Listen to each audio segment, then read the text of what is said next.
Miss Nelson is missing. Written by Harry Allard. Illustrated by James Marshall. The kids in room 207 were misbehaving again. Spitballs stuck to the ceiling. Paper planes whizzed through the air. They were the worst behaved class in the whole school. "Now, settle down," said Miss Nelson in a sweet voice. But the class would not settle down. They whispered and giggled. They squirmed and made faces. They were even rude during story hour. And they always refused to do their lessons. "Something will have to be done," said Miss Nelson.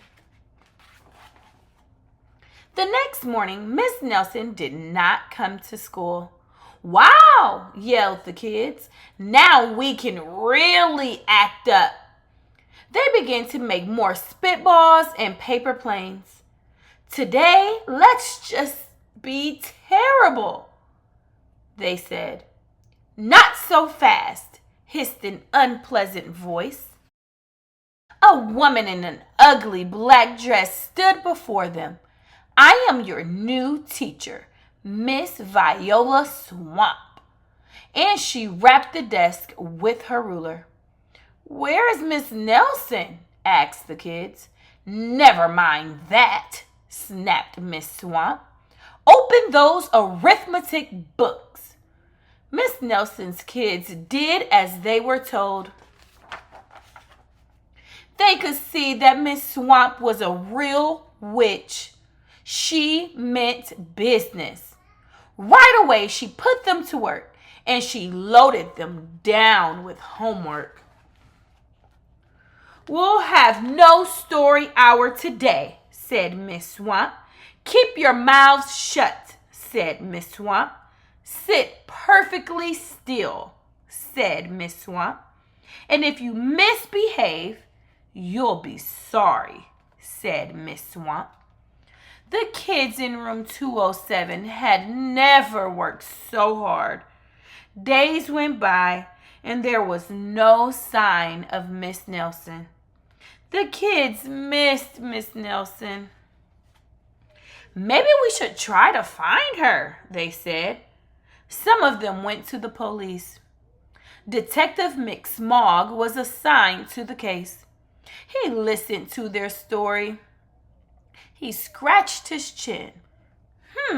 He said.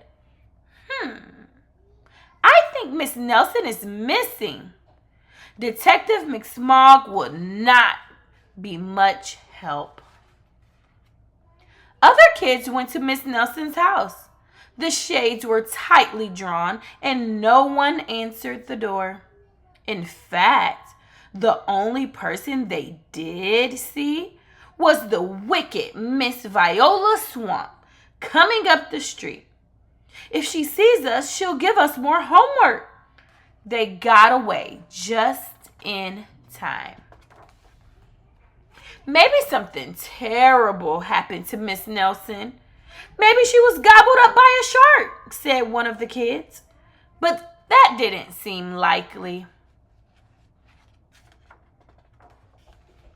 "Maybe Miss Nelson went to Mars," said another kid. But that didn't seem likely either. "I know," exclaimed one know-it-all. "Maybe Miss Nelson's car was carried off by a swarm of angry butterflies." But that was the least likely of all. The kids in room 207 became very discouraged.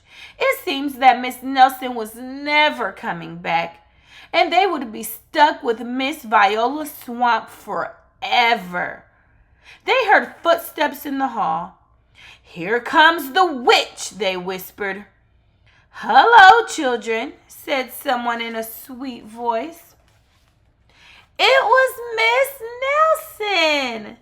Did you miss me? She asked. We certainly did, cried all the kids. Where were you? That's my little secret, said Miss Nelson. How about a story hour? Oh, yes, cried the kids. Miss Nelson noticed that during story hour, no one was rude or silly.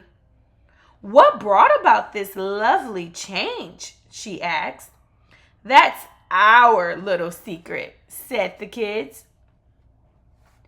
Back home, Miss Nelson took off her coat and hung it in the closet, right next to an ugly black dress. When it was time for bed, she sang a little song.